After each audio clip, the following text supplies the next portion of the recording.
ജനങ്ങൾ CPMകാരടക്കം ഒരുമിച്ച് ഏകമനസ്സോടെ മേയറെ തള്ളി പറഞ്ഞു. ബ്രൂട്ടസ്, നീ എന്നെ തള്ളി പറയാണല്ലേ? എനിക്ക് മടുത്തടാ. ഞാൻ എന്റെ ജീവൻ കൊടുക്കാൻ പോവാ. അതിൽ എനിക്ക് വലിയ പരാതി ഒന്നുമില്ല.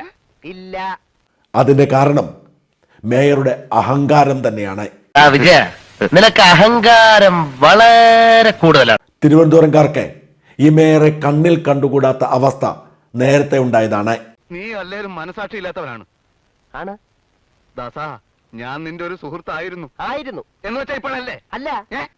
സമാധാനത്തോടെ നടക്കുന്ന ആറ്റുകാൽ പൊങ്കാലയുടെ പേരിൽ അടുപ്പുകല്ലിൽ പോലും അഴിമതി കാട്ടിയ അച്ഛൻ പറഞ്ഞു ഇതിലും ഭേദം കട്ടപ്പാറയായി കക്കാൻ ഇറങ്ങുന്നതാണെന്ന്. മുതിർന്ന പൊതുപ്രവർത്തകരോട് പോലും മര്യാദ ലെവലേശം കാട്ടാത്ത മേയർ എന്തെങ്കിലും പണി വാങ്ങിക്കൂട്ടുമെന്ന് എല്ലാവരും കരുതിയിരുന്നു. നിനക്കിതെങ്ങനെ സഹിക്കാൻ കഴിയും ജോസേ?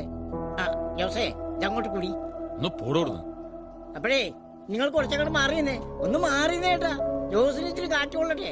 CPMലെ തന്നെ നേതാക്കൾക്കാർക്കും മേയർ ആര്യ രാജേന്ദ്രനോട് കാര്യമായ താല്പര്യമില്ല.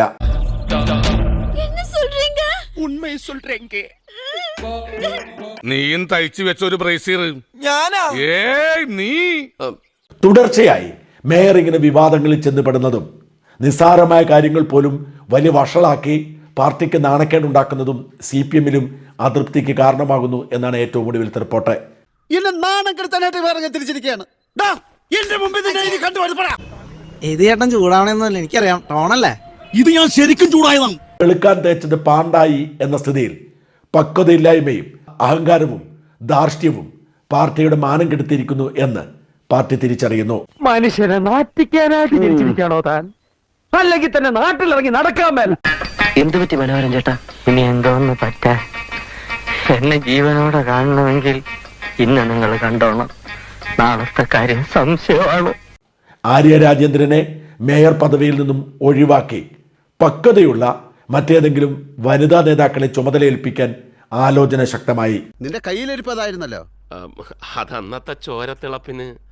ഇപ്പൊ എന്ത് ചോര തണുത്തു പോയാ? തണുത്ത് മരവിച്ചു എന്ന് പറയുന്നതാവും ശരി. ഈ വിവാദത്തോടെ ആര്യ സ്വയം കുഴി തോണ്ടിയിരിക്കുകയാണ്. ചുരുക്കി പറഞ്ഞാൽ ഈ വിവാദത്തോടെ മേയറുടെ പദവിയും തെറിച്ചേക്കും എന്ന സാഹചര്യമുണ്ട്. ഈശ്വര, വല്ലയിടത്തൂടെയും പോയ തീവണ്ടിക്ക് ഓടിച്ചൊന്നും തലവെച്ച പോലെ ആയല്ലോ. ഇനി ഞാനിവിടെ നിന്ന് ഡയലോഗ് പറഞ്ഞ കരഞ്ഞു പോകും. ഉസ്മാനെ രക്ഷപ്പെട്ടോ.